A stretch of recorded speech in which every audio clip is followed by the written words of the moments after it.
Let's begin by introducing the supplied parts and hardware. We have a left and right side brackets, as well as the skid plate, of course. Furthermore, the supplied hardware, M8 by 20 millimeter long countersunk Allen bolts, 8 of them. And then the tools we'll be using, ratchet extension, and a 5 millimeter Allen socket or key. Mount the skid plate and then begin to hand thread the bolts in. Do make sure that you put some medium strength blue Loctite on all bolts.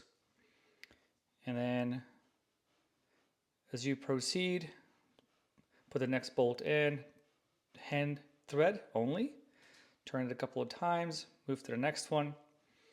Very important, before you put in the bracket, you will have to loosen the bolt on the lower crash bar. This is the top bolt we're referring to. And then you can continue hand threading those bolts in.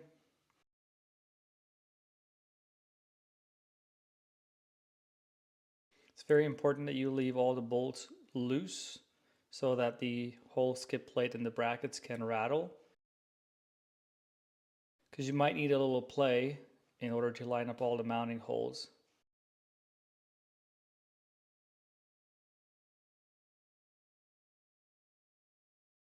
Okay, so once it's done, you can begin to tighten all the bolts now. The torque spec is displayed here. And then after a test ride of about 100 kilometers, 150 kilometers to 80 to 120 miles, double check that all the bolts are still up to their torque specs.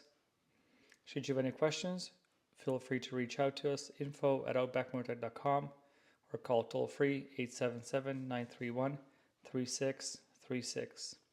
Thanks for watching.